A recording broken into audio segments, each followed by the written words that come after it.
Hello, you're listening to a bite-sized bonus episode of Popcorn Podcast with Lee and Tim, where we're going to discuss The Whale.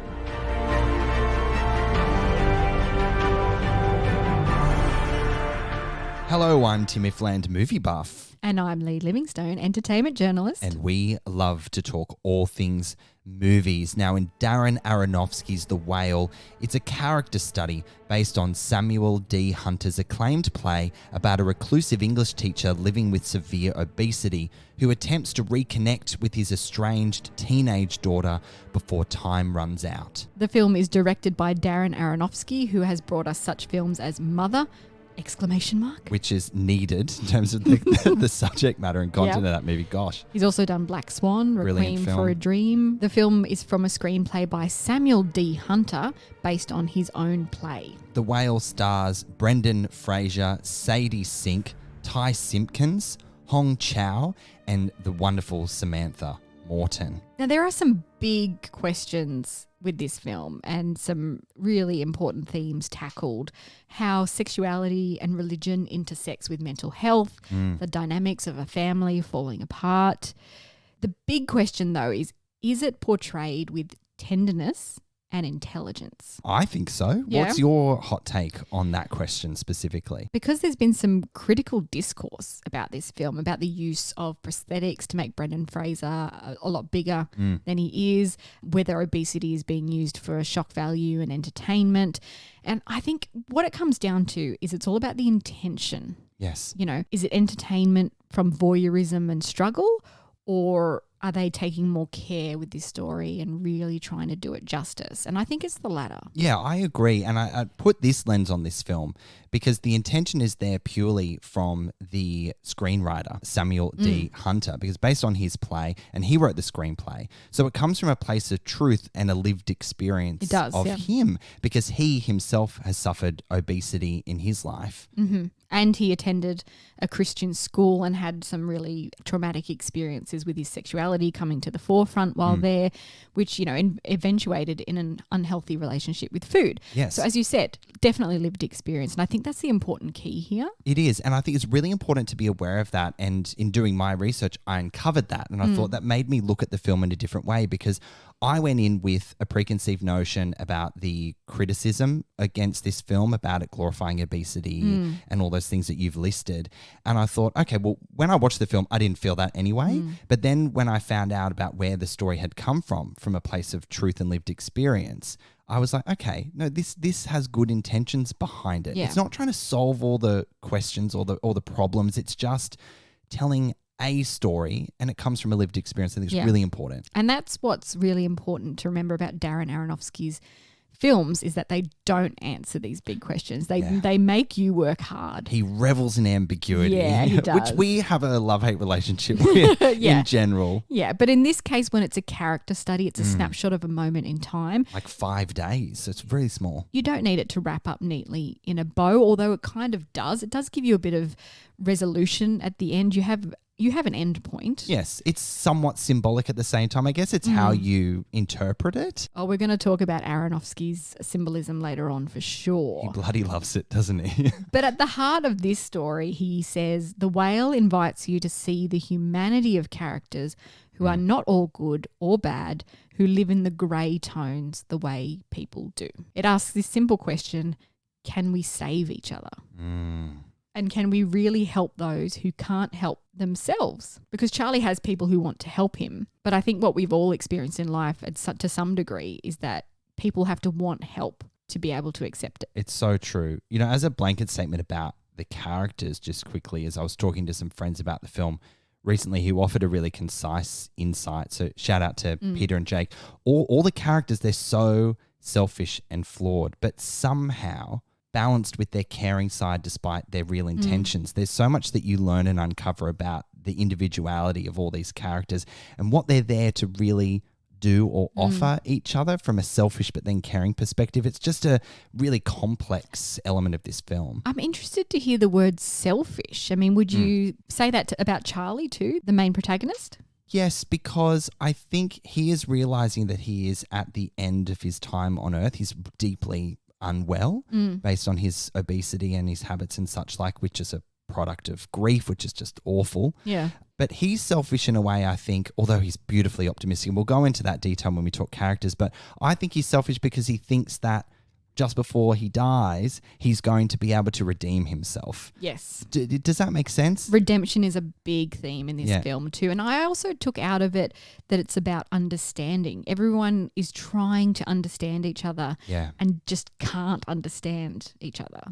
You know what? I've got chills when we're talking about this because the themes that we've listed thus far, they're so profound. They're so ingrained in life and our lived experience in whatever you do day to day. It's just elevated, I suppose, within the world of Charlie within this 5-day period and all these really complex characters they were experiencing.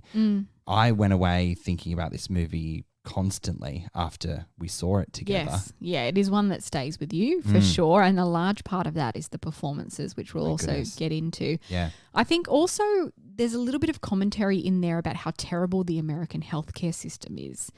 That Charlie feels he needs to choose between leaving behind something for his daughter or taking care of himself and pulling himself out of this hole.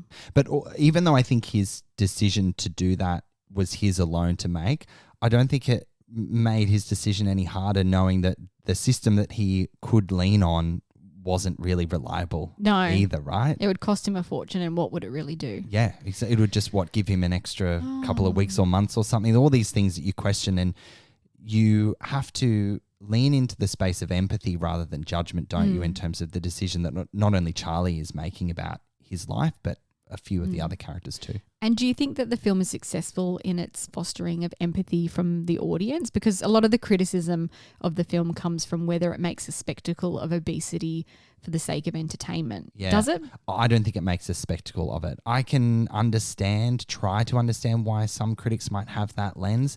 What do you think? No, I think it fosters that empathy, as you said. I did feel empathetic, but it's also, when you say spectacle, part of that is, are we all there feeling sorry for the fat person?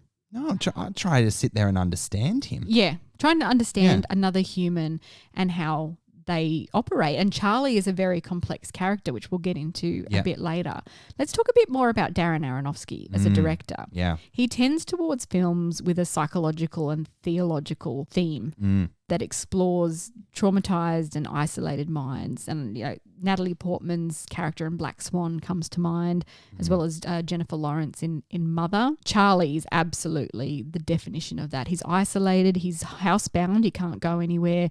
He doesn't have any friends except for this one person, Liz, who's his caretaker. Yeah, beautiful friendship they have together. So, he's as traumatized and isolated as you can get. And that manifests in mental illness, really, which then manifests physically in not being able to stop eating. Yeah, because Charlie's way of dealing with the death of his boyfriend from a few years prior, is what I understand, was his need and compulsion to eat constantly.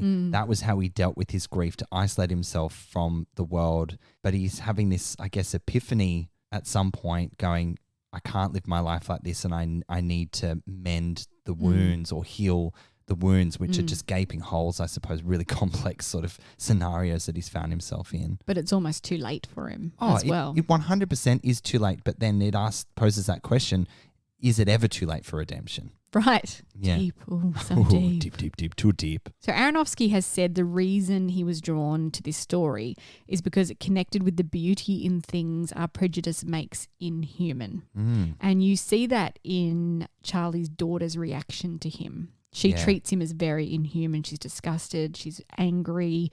She's really horrible to him. She's awful. Yeah.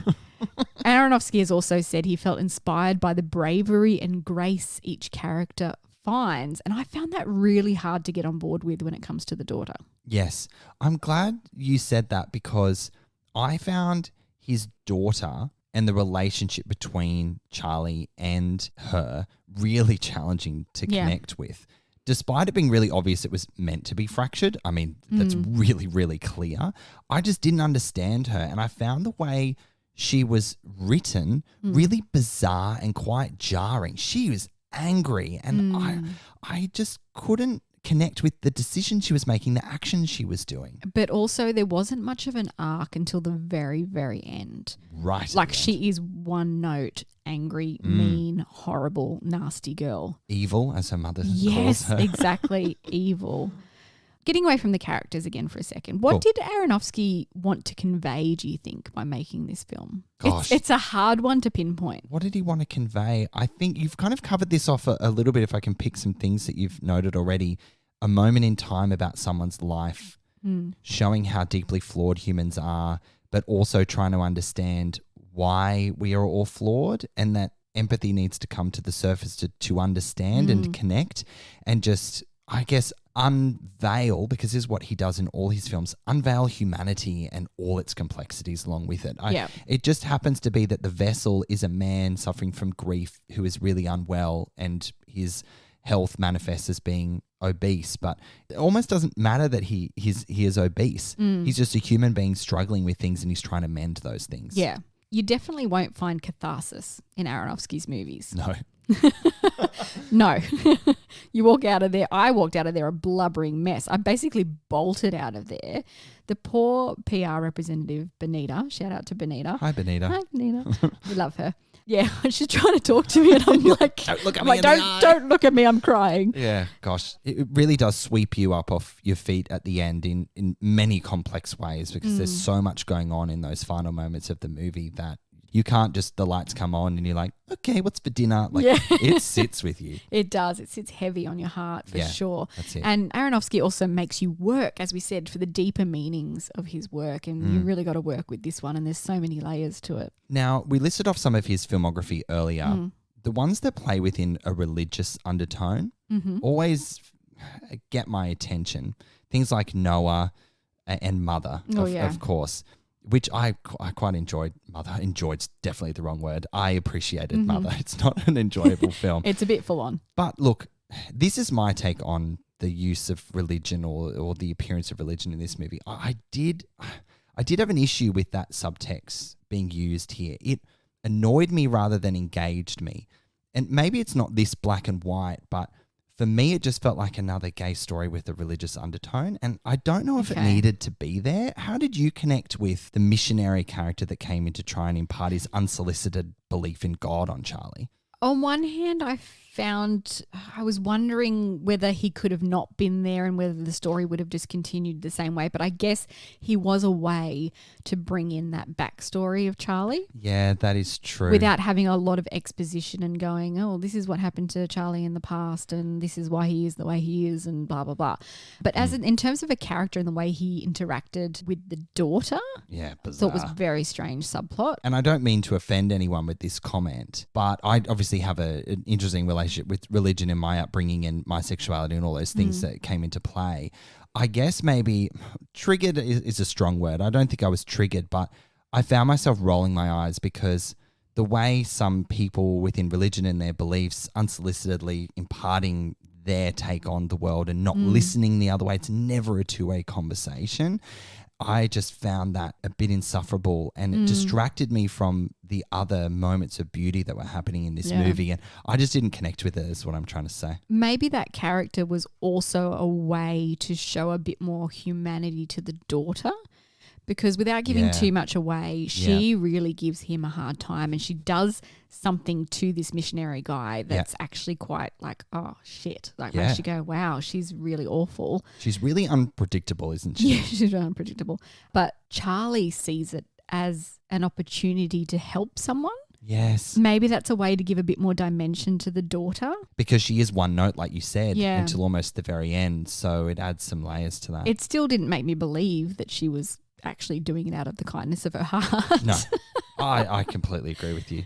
We've mentioned before that symbolism is big in Aronofsky's films. Do you want to talk a little bit about the symbolism? Because the whale, obviously the title of the film, refers to, I mean, on the surface, you could think it refers to Charlie, and that's what a lot of the criticism was coming from. But when you watch it, it actually isn't. It's got to do with an essay that his daughter wrote when she was 8 years old about Moby Dick. Yes.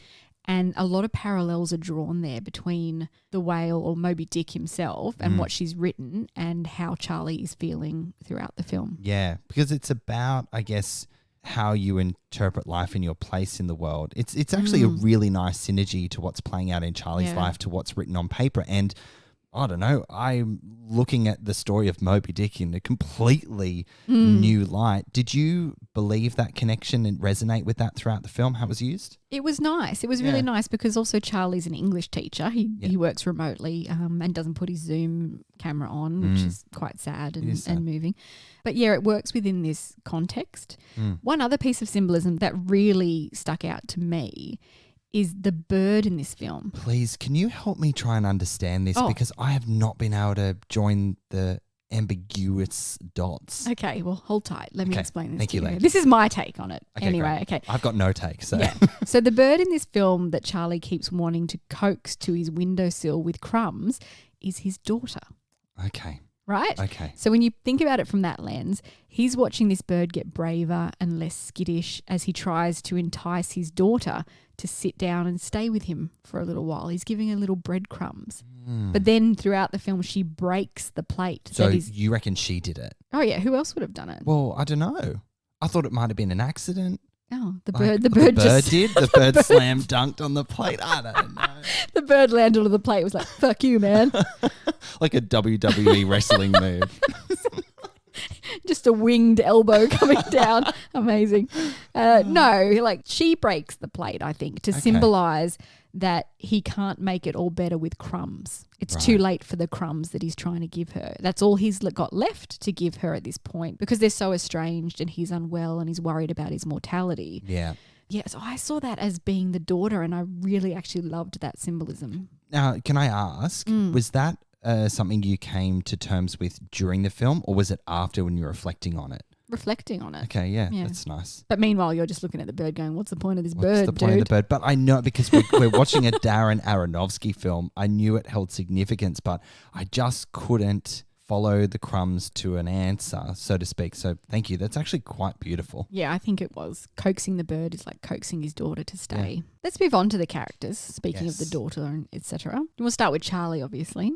Look, I want to hear from you first on your take of Brendan Fraser. You are such a fan of him this Renaissance. He's just landed an Oscar nomination for this performance. He's going to get it. He's going to 100% get it. In the bag, baby. In the bag.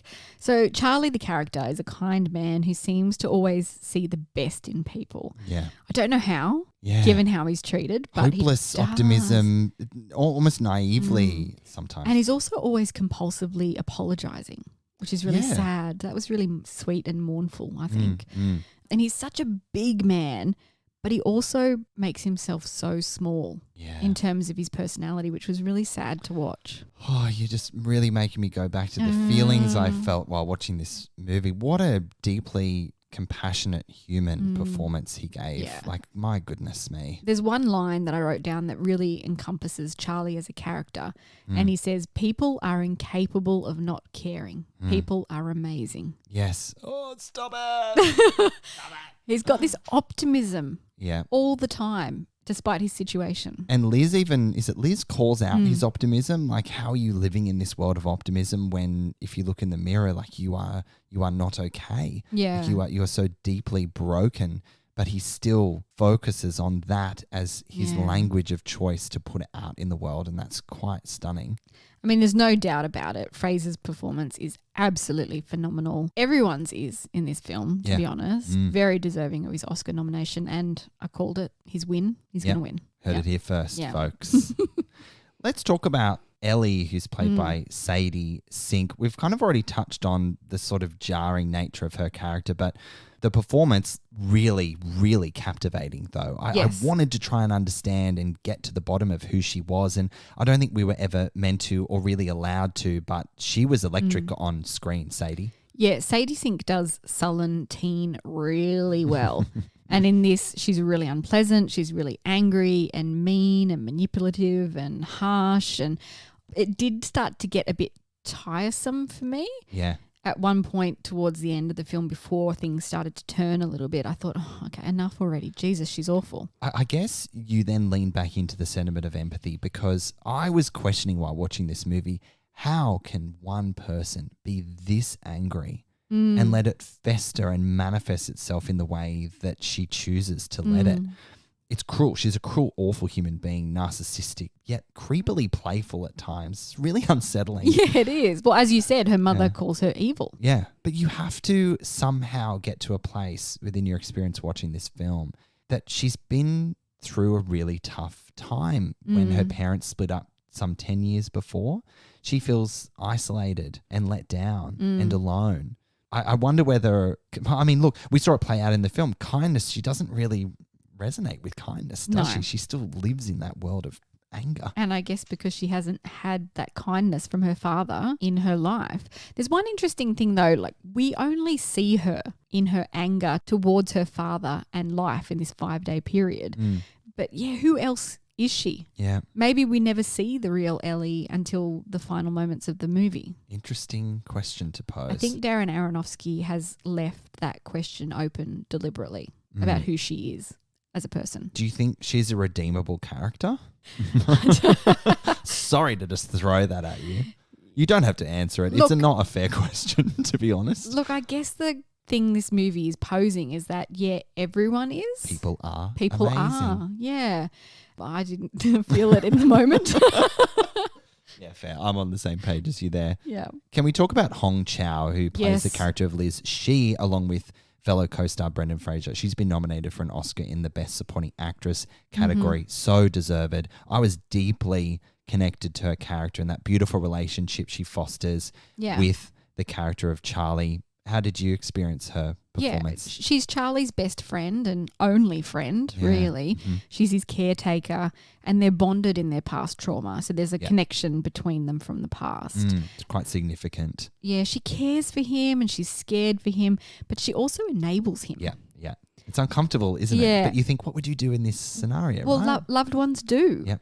You can try and push them to get help, but ultimately you don't want to say no to someone you love. And she does try at nauseum. It's not like she's there enabling it without force to try and counteract what Charlie is doing, the decision she's making. She's constantly saying, his blood pressure was through the roof. She's telling him how bad that is. You should go to the hospital. All these things. There's a moment where he chokes and she gets really upset with him. She's making Charlie look inward, but all he wants to look is outward to help others. So it's really interesting. I think she's also trying to find that balance of forcing him and giving him tough love to get help, but also wanting to help him as much as possible. Yeah. And ultimately, I think because Charlie knows what he wants and needs, she is helping him in the right way. I don't know. That's a controversial take, but she's there for him. She checks on him all the time. That's it.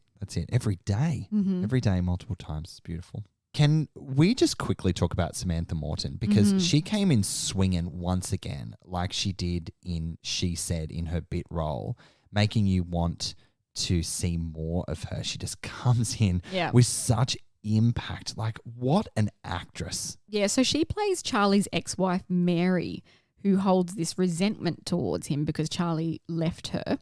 But I think she was unaware of his condition. Is that right? She was unaware of the extent of the condition. That's right. And it brings out all these complex feelings of pity, disgust, tenderness, love for the man that she knew. Yeah. And it's a really sweet, moving moment between the two of them. Like I said, everyone's performance in this film is off the charts, outstanding. Look, what happens in this film, it's set in the present, right? Everything's coming to a head, but it's all these things being dug up from the past that are constantly being referenced, and you piece the puzzle of who these people are and what their lives were, lived, and since by hearing their conversation. And some of my favorite scenes were the ones between Mary and Charlie because they have so much history, but they've been estranged from each other for so long.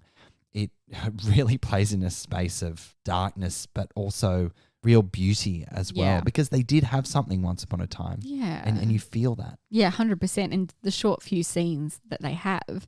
And also, Charlie left her to raise this troublesome kid. And he's not given her any help over the years with her. Yeah, none. So he says that he tried to, but... Yeah, I mean, I guess it's what you choose to believe. Everyone's got an interpretation of series of events, but how hard did he try, I guess, is the question you need to ask. All of the performances in this film are just out of this world, but also the cinematography, production design, makeup. So let's talk about that a little bit. I guess first, how the film presented itself. How did you feel about the 4:3 aspect ratio? It felt claustrophobic, Yes. but it's meant to. Yes. I think. I mean, a big challenge with this film is the same as what they faced with the play. How to make a full-length narrative about a man confined to his couch, basically. Yep. Can't go anywhere. How do you make that engaging? You got a little bit more freedom with film. Obviously, you can change angles, you can show other characters, you can use music, all the tools at your disposal. And I think they have done that while also keeping it feeling claustrophobic. It was deeply intimate in the way that the camera moved through the space. Yeah. It created incredible tension as well. And you got to really intimately know who Charlie was based on his surroundings and how people interacted with it. It's quite astonishing that a film set with basically one location and then out on the balcony, I think that's the only two places that we go, that it can hold you for that long. I mean, there's craft, there's skill, all married up with a beautiful writing and performances. The cinematographer was Matthew Libatique, who did Don't Worry Darling, actually. Gorgeous work. Yeah. Mother and Black Swan, so he's worked with Aronofsky quite a bit. Yep. And yeah, he shot the film in a way I guess also makes you feel like you're below deck on a boat, which played into that whole Moby Dick thing for me, that it's dark and unbalanced. Ooh, I got love that sensation from it. Like a nautical feeling. Almost like the way Charlie lives his life is very confined. Yes. And as it would be if you're on a boat, I guess. That's so true. Yeah. What an interesting thing to say. I feel that if I close my eyes and I put myself back there, it's definitely true. We'll talk about the prosthetics, okay, the quote unquote fat suit. Brendan Fraser had to be in a state where it was immediately life-threatening. He had to look like his mortality was upon him, but it also had to allow his performance to come through, and they had to walk that line, obviously, of being respectful, because fat suits are often used to shitty effect for mocking in film. Yeah. So as soon as you hear the word fat suit, you go, oh, no. Nutty stupid. Professor, butt of a joke, all those things. It's awful. But yeah, what did you think of the prosthetics and the makeup and how they portrayed Brendan Fraser? Look, I think it's the perfect example, and this film is nominated for makeup and hairstyling at the Oscars as a result of the incredible craftsmanship here. When you marry the performance and the physicality of Brendan and then the immense work, it's utterly convincing. You couldn't see any seams. It was it felt real. Did you feel the same? Yeah, 100%. Apparently it took up to 4 hours each time to apply all the prosthetics and the makeup and 5 people to get the suit on and off him. Can you, this is one of the things about actors in this craft is how they endure that process. It just blows my mind because then they've got a whole day of filming ahead of them, and this is a heavy film. Like imagine that sort of mental space that you need to get into to endure it. Which makes Brendan Fraser's performance all the more impressive. Right. Totally true. 100%. We didn't really talk about the script much. Can I just touch on that quickly? Because did you say you enjoyed the script? Look, I enjoyed the story as a whole and how the characters were written, not all of them. I had an issue with the script with the religious subtext in there. I believe it wasn't necessary other than a means to establish some context about some characters. I think that was unavoidable, but I don't think we needed that red thread of the missionary kid coming in. I found it too much. In terms of the dialogue, what did you think about that? It's quite simplistic. Like I said, I enjoyed all the symbolism and all the layers to the film and the narrative. But in terms of the dialogue itself, came across a little bit cliched in some places. I mean, maybe that's to do with the romantic notion of where Charlie is at in his space of optimism. I don't know whether I'm coming up with an excuse, but I don't think there was anything wrong with the tone of the dialogue. It was more for me the inclusions in there from a story perspective. Right. Okay. Yeah. Food for thought. There you go. Indeed. Let's wrap up our review of The Whale, Tim. The Whale is a powerful and confronting story about how humans can be so deeply flawed yet beautiful at the same time. Is salvation found in this harrowing and deeply moving story of redemption? Aronofsky leaves that up to you to decide. But one thing is for sure, you will feel something, if only through the performance of a lifetime that Brendan Fraser delivers. The Oscar will be his. So I'm on the side of the fence with you there, Lee. Although I found the inclusion of the religious subtext annoying rather than engaging, and the character of Ellie from a tone perspective, I have been deep in contemplative thought and discussion since seeing it, which is something I love about movies. Definitely worth a watch. I'm going to rate The Whale 4 popcorn kernels. Well, as you said, The Whale is a powerful film that will stay with you long after the credits roll. It's at times uncomfortable, sometimes hopeful. There's light to be found in the darkness, and that largely comes down to Brendan Fraser's incredible award-winning performance and the performances of the whole cast. This film could easily have been an offensive train wreck, and as some have said, it could be seen as making a spectacle of suffering and Charlie's body. But I think the care and attention taken to ensure the story and the characters were handled with compassion is effective.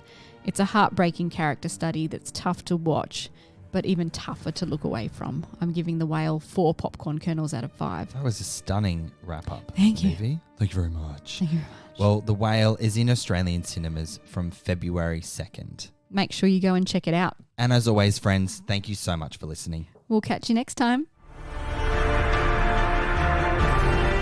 If you enjoy our episodes, head over to Apple Podcasts and subscribe. While you're there, we would love you to rate us and leave a review. You can also find us on Spotify, Google Podcasts, iHeartRadio, Amazon Alexa, and where all good podcasts are found.